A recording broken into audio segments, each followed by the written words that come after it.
everybody, how is it going? Dan Schinder here on Drum Talk TV with first-time offender from Red Rain, awesome hard rock, heavy metal band that blends 80s music with contemporary subtleties and infusions. And just, I love this band. I've listened to the whole album about 4 times. And Sammy Lee joins us all the way from the East Coast. The whole band is from Virginia, and I appreciate you taking time. And I'm going to tell everyone, we tried doing this this must have been 3 weeks ago.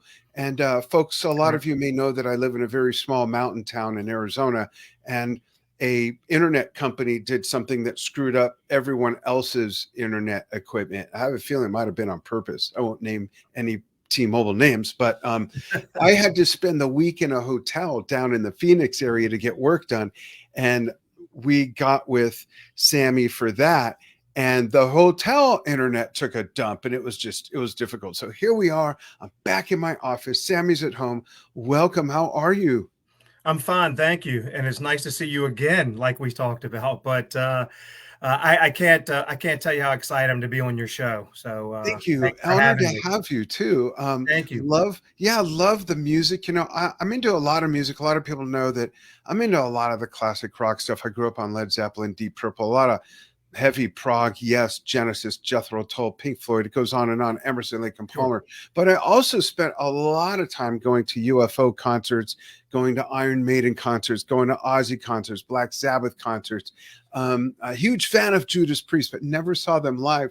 And Whitesnake, and you know, a lot of those 80s bands. And I think that description of you guys taking the whole 80s encapsulation of the musical movement that kind of came, like, it came for me anyways, after the big 70s stuff where anything goes, Sure. to then the skinny tie or the hair spray spandex bands, and then bands like you guys and the folks that you're, you know, bringing recipes from in the 80s kind of help stave that a little. Not that there was anything wrong with that, but at the time there was just this giant wave of it, the new wave. That's why they called it new wave. And it's refreshing for you guys to bring this type of music back. And folks, I have a couple clips that I'll play, but first, Sammy, talk about the band and how you guys got together, and we'll explore your whole musical journey. So show some clips and talk about you personally as well. Thank you. And thanks for the compliment. I do want to correct you on one little thing that we are not a heavy metal band. So that's kind of a little bit of a misconception. I like to call ourselves a power hard rock band. So it's a there you go. There is a difference. There is a difference, because I think people and sort of when they see our picture, you know, we're kind of, not that I have the hair anymore or any of that, but you know, we are dressed in all black and all, you know, some leather. So we are a power rock band. So I just wanted to say that. I don't want anybody misleading, you know, oh, they're not a heavy metal band. But I got started playing years ago, and we'll go into that a little bit later. But I played in a band before Red Rain with our singer Carlton Bubba McMichael. Bubba's his nickname. Bubba and I have known each other since the mid 80s. Been in and out of the same bands, competing bands, and so on. And when the last band we played in broke up, we had written sort of some originals that were not out yet. And I won't go too much into the, you know, minutia of that, but it just didn't leave our heads. And so we decided to get together and start writing. And at that point, it was just Bob and I, and we were looking for a bass player. And we brought in Larry Moore, who is our bass player. And as soon as the song started to roll, and we hooked up with our PR firm because they liked where we were going, we brought on Stevie Shred, and we recorded our first EP with David Ivory. That's how the band got together and got rolling. Nice. And you did the EP, and then and then you you did the newish follow-up album last year, Don't Look Back. The full album covers right there on the graphic, folks. Talk about that album. What people can expect. Like I said, I've listened to it 4 times preparing for the interview, just soaking it up. And then we'll talk about how the tour dates went. Oh, thank you. Yeah. So the album, I'll take you back a little bit as well. We were really touring on the EP. Back in 2017, 18, and 19, we were on and off tour with Tesla, which was a great band, obviously, to play with. And I won't give you all the name dropping but we have played with like Dokken and Y&T and bands like that. We played with a lot of them. And so those are good matchups for you guys too. Oh, great matchups and great people. I mean, every band we've played with has just been so welcoming to us. But when COVID hit, which we all know was tragic to everybody, you always try to find the one little bright spot in something that's very dark. And the one bright spot for us, if you will, was that it was time that Bubba could sit down and really write the lyrics, sort of the beginning parts to Don't Look Back. And then when we were finally able to get together, then Larry and Larry and Stevie were able to add their flair to the songs as well. I don't do a lot of writing. I mean, I do the drum parts, but I don't really have a lot of input because I don't think I have that kind of vision. So everybody in the band has a role, which is good. And my role is the business aspect of the band as well as drum. Nice. Yeah. So really the album is based on a lot of the period of COVID, and that's how the album got written. That's awesome. And our producer, Steven, is saying Darkness of Pain from this album, I at first thought was going to be a ballad, and I do like the ballads, but it was quite a surprise when things escalated and it all fits. And Steve, I don't know where that ranks in how much you like which songs. Maybe we're more alike than I even know, but that's my favorite song on the album. Really? You I like Darkest Night? Yeah. Yeah. Yeah. And do That's you great. have favorites? I mean, I know it's like children, and I tell them, hey, Steve, don't tell Alex and the others, but you're my favorite. And then I tell Alex, hey, Alex, don't tell Steve and the others. Hey, Victoria. But I know with songs, it's hard to pick but is there something you look forward to more to play, or something you're most proud of, maybe because it was most challenging, or something about it just resonates with you lyrically, musically, production wise? Sure. So you can see, well, you've seen the video, and the video you've been posting. I play double bass, and I play two bass drums. So anytime I can incorporate that in a song, then it's a winner. But that's cool. But to give you a couple songs that I really enjoy, like I know is just fun and ready to go. So I love the title track, Don't Look Back. Yeah. I love I really love all the songs. Let me just say that. But the ones that I just really dig in and just really get into is Don't Look Back. I like Here I Am, Bury Me is good. And then off the EP, we generally end the set with Not That Way, which is probably one of our bigger songs that we've been playing and people seem to like. And then off the EP, Red Rain, because I like the 0 to 60, once guitar comes in and then you come in and you're smashing, and those kind of songs I like, but I love all of them. I mean, they're all fun to play for me. That's great. Are you guys, it's mid-year, it's summer. There's a lot of stuff going on in the music world when it comes to live, and you guys are absolutely a live band. Do you guys have plans for more dates anywhere? At this moment, as we speak, we do not, but okay. I am sitting down with our booking agent and our team, I believe tomorrow or Friday, and to come up with a plan, but hopefully we have one. So, it gets tough to play live, when you're sort of in a role that we're in, which is a supporting act, and you got to find time to, we all work for a living. So you got to find time to, get off work and be able to support when you go out on the road. So, but we're finding that time, and we will again. So we just got off the road as a matter of fact. Yes. And I want to play some of you. I think it's from a sound check, it looks like, and you'll get a flavor of Sammy's double bass. Then we'll talk about your technique, influences, things like that. So check this out, folks. Fantastic. Uh-huh.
I love the bridge coming up. I'm watching Yeah. on another monitor over here. Oh, okay.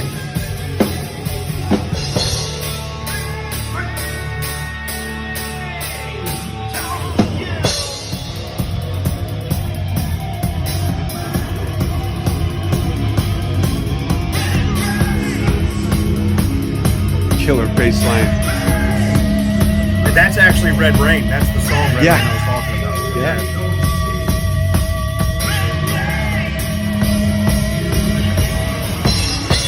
And I got lost right there a little bit. Sound checking. Cannot tell though. It's great. Hi, Ken. Fun stuff. It's great though. Thank you. Thank you. Yeah, but cool. Before we talk about your gear, beautiful kit, beautiful colored Thank you. Pisces there. Before we talk about your gear, let's talk about your influences. You mentioned, you're a double bass guy, not just a double pedal, but the actual double bass drums. Not Correct. one is if I could use the word prop, I hope I'm not offending anybody, where there's a bass drum in front of a auxiliary pedal that's connected to a double pedal. Absolutely. Two bass drums. Who's your influence on that? Because a lot of guys still do that. Dave Lombardo, Tommy Aldridge, there's still quite a few. Tommy Clufetis. There's a lot of drummers that still do that. Who's some of your influences for double bass? And I'll switch it so we got the names right.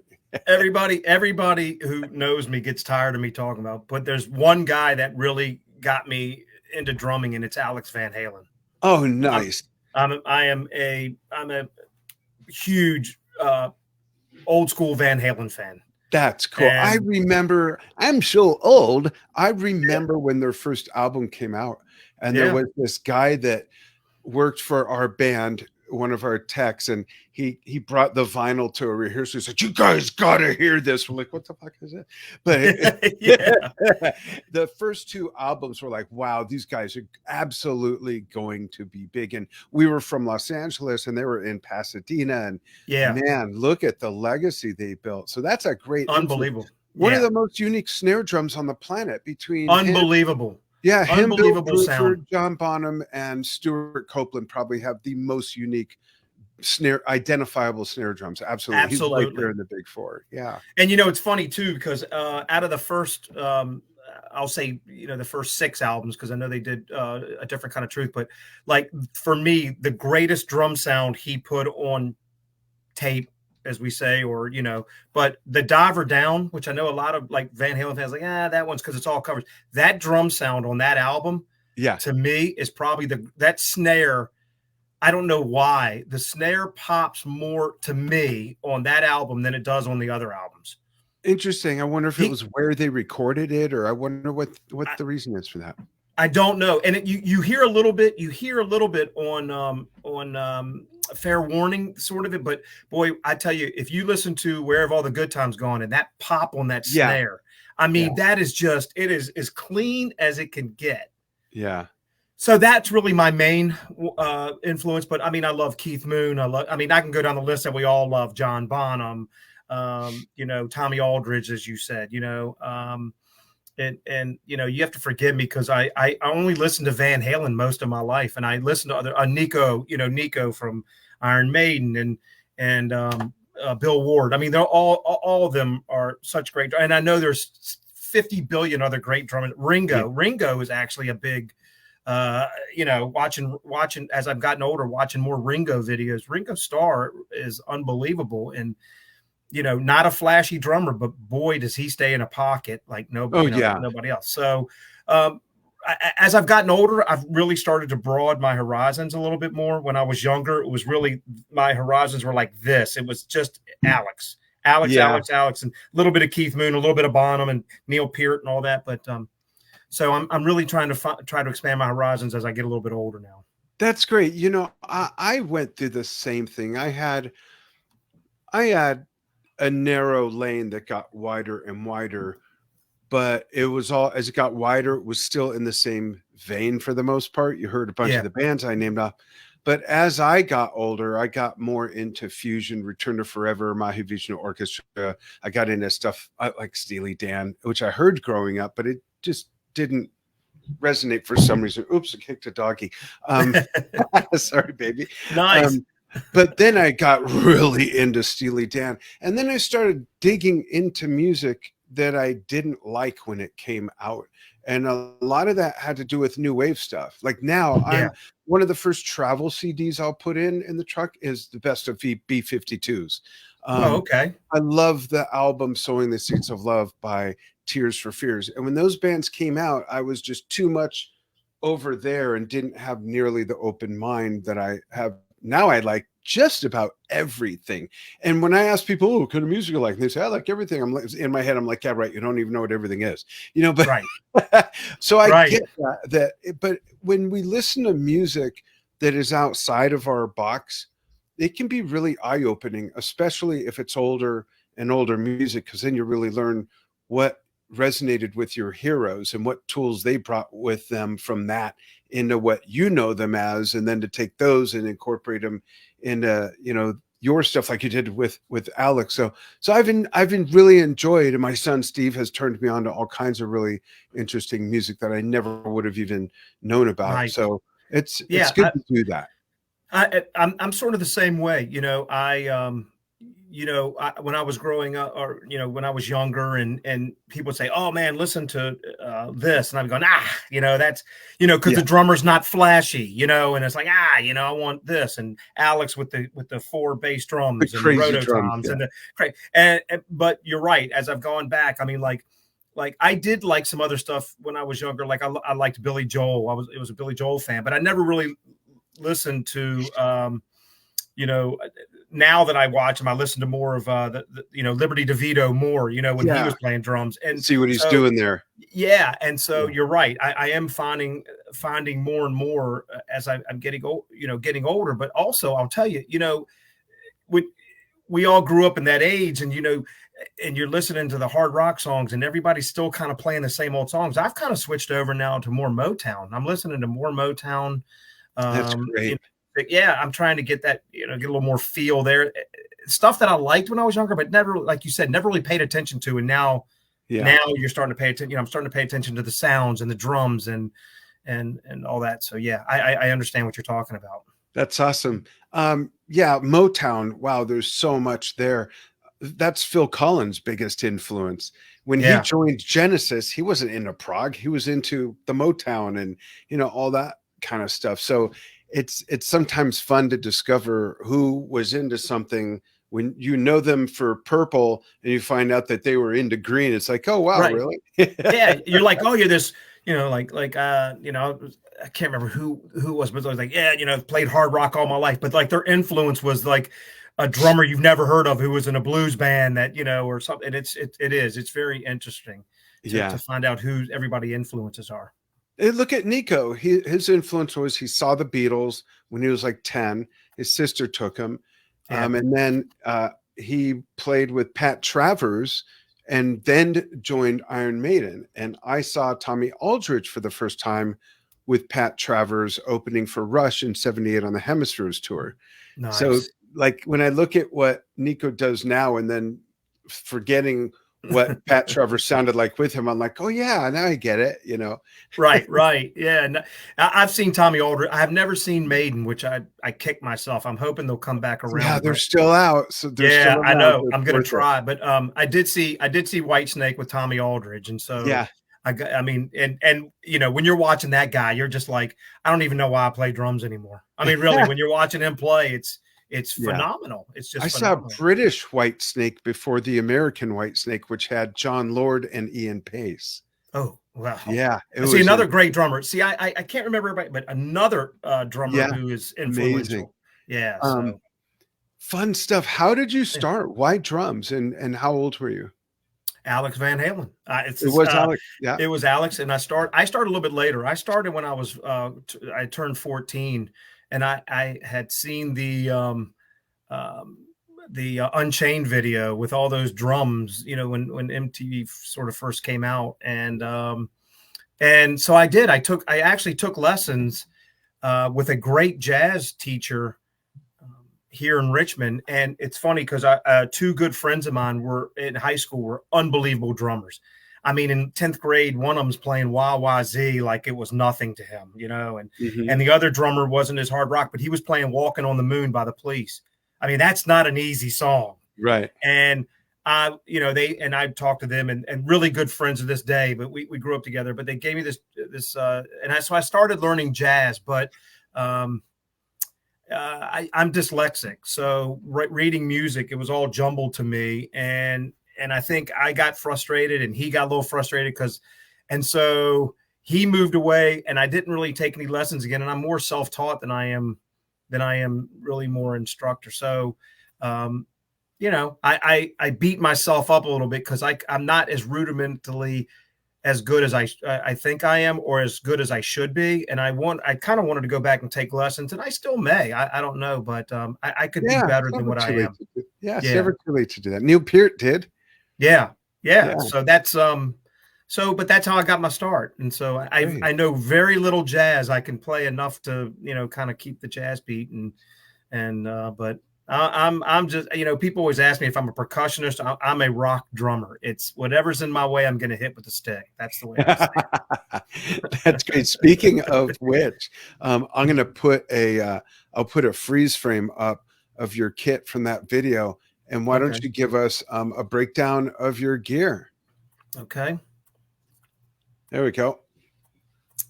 So you can see the 222s there on the floor. Those are 222 bass drums.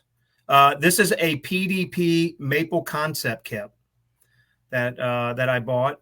I don't, I used to use when I was younger bigger toms. I don't know why I'm not, but I use a 10 and a 12 mounted, and I use a 14 floor tom. Oh wow! And I get a really good deep sound out of that 14. And I do actually have a 16.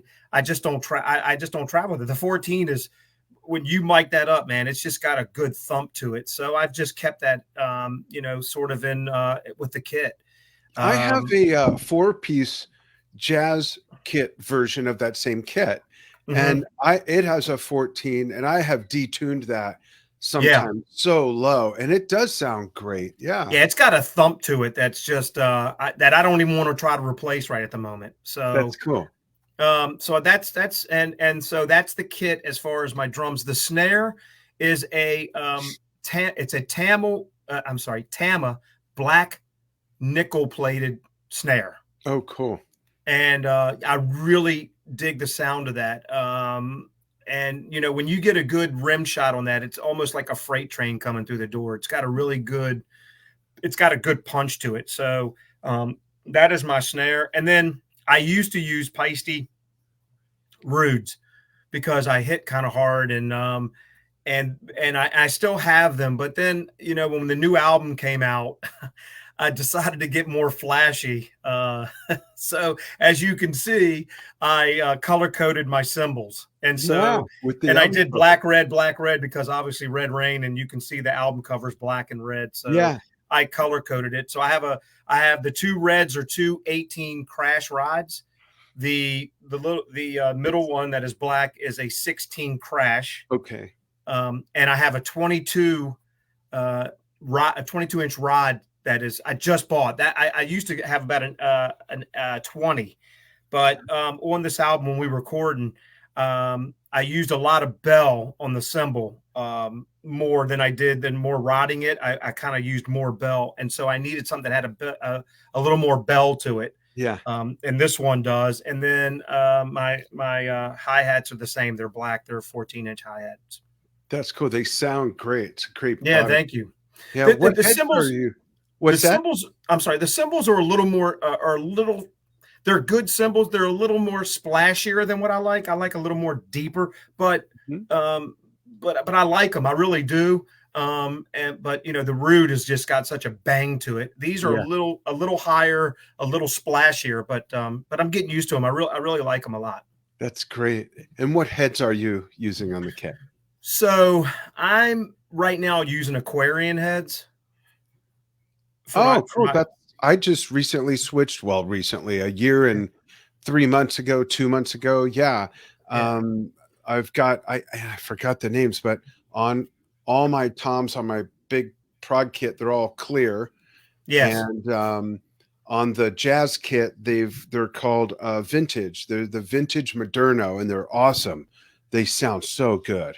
No, I'm using the clear heads, but on my snare, I'm using a Remo, a Remo head on that one. I was using it was a oh god, I can't think of it. It was a black. It was called a black cherry. Who made that? Doggone it. Anyway, I really like that. That had a really great sound to it. But the problem is when I was tuning it at the top, no matter, because I like a really tight snare, like you could bounce a quarter to go to the ceiling. But I couldn't get the top for some reason when I tuned, tune, go around to tune, and the top would always crinkle. I could never get, and I was just like, I just didn't want that.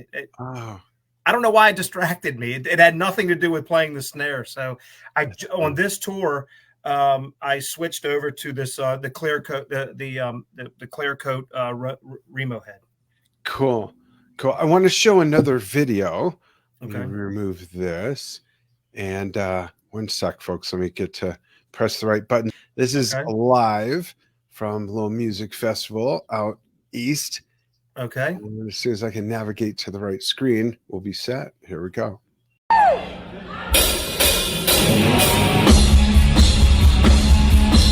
Got the whole band going there. Yeah. That's Don't Look Back. That's the title track. Yeah.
When you mentioned the bands that you were paired up with as a support act, they totally make sense with the music you're playing with. What was the response like that you got from the different audiences?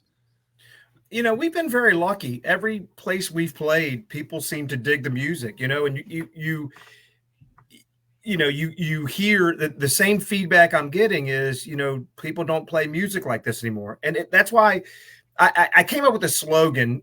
We were trying to come up. We have different variations of our logo, and one of them is American rock and roll, and it really means nothing. It's not like, hey, we're Americans and all. It's just, remember back in the 70s, Van Halen was considered the American Led Zeppelin, American rock and roll, Aerosmith, that type of thing, right? And so that's really, people keep saying it's nice to hear, rock the way it should be or rock the way it was. And so we've been really well received. And it's a great feeling, because here's the other thing too. We don't play one cover song.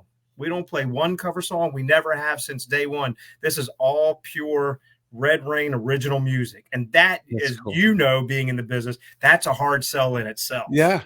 So, and everybody has been very nice to us. All the bands that we've toured with, all the production people behind the scenes, and all the people who have come to see us and enjoy it. And so we've been very lucky so far.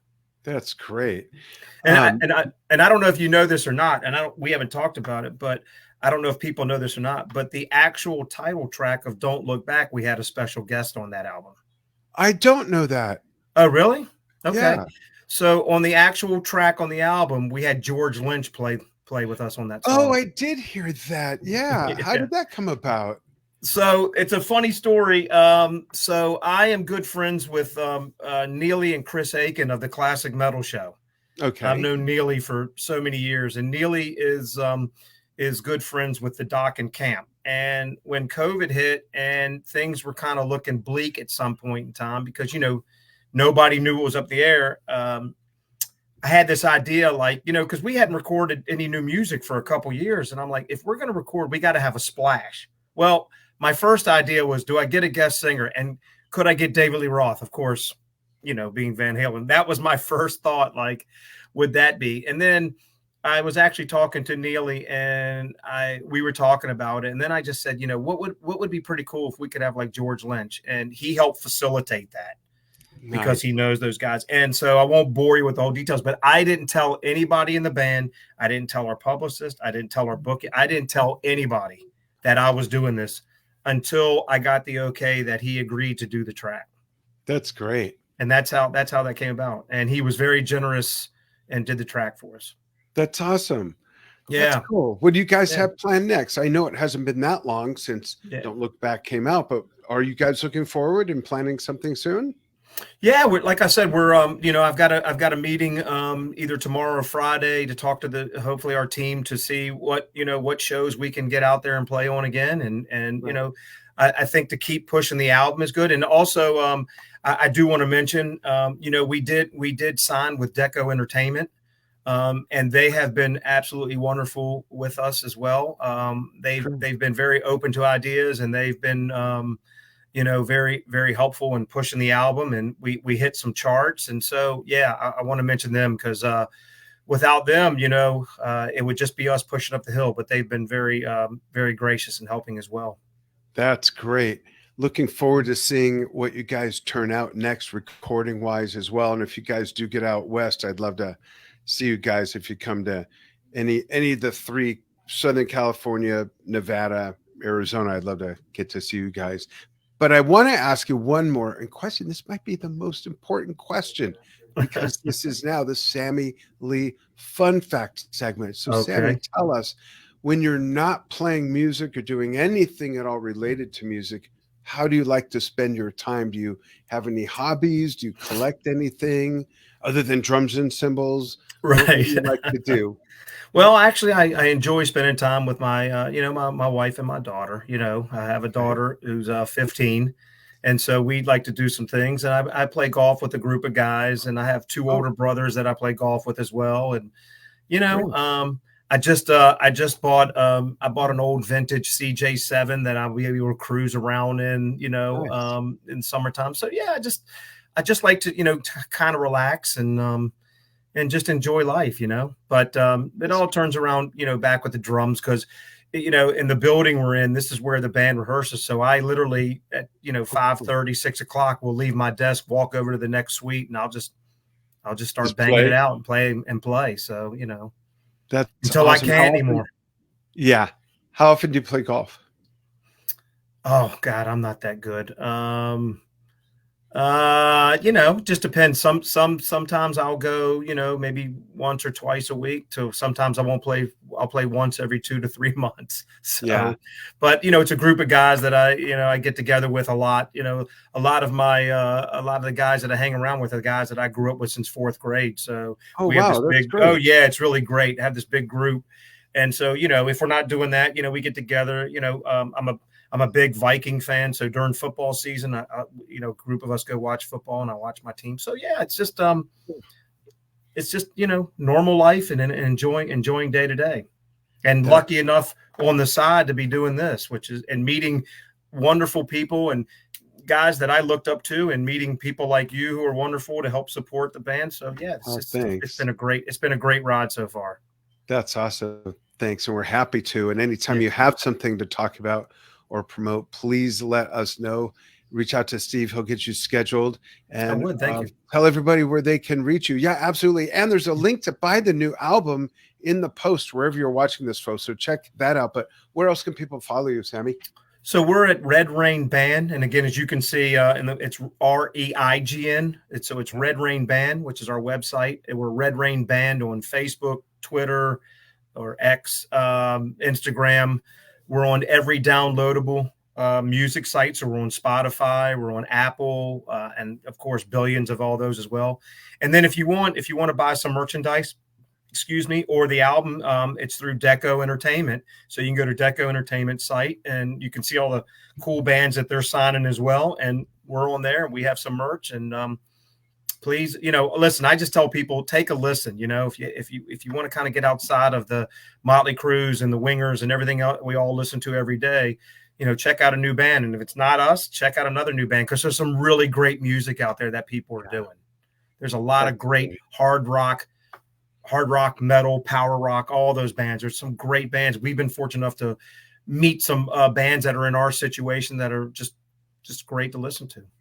That's great. It's wonderful that it's still a genre that is very alive and kicking, which is great. Yeah. And it really is. The difference is it's not on radio. So you're going to have to go find it, but it's there and there's a lot of it. So, yeah. Cool. They can start with Red Rain. Thanks for joining us, folks. Sammy, Lee, and myself from Red Rain out in Virginia. I'm in Globe, Arizona, 100 miles from Phoenix, up in the mountains, where we actually have decent internet today. Thank you. Thank you. And check out our membership site, drumtalktvbrilliance.com, where we're scheduling a whole new season this coming fall of live stream unique concerts, fan Q&A sessions. We have 4 music themed game shows. We're breaking those out next month again, and lots of other fun stuff. And you can follow us on Facebook, Instagram, Vimeo, YouTube, and Smoke Signals, and Carrier Pigeon. So thanks so much for joining us.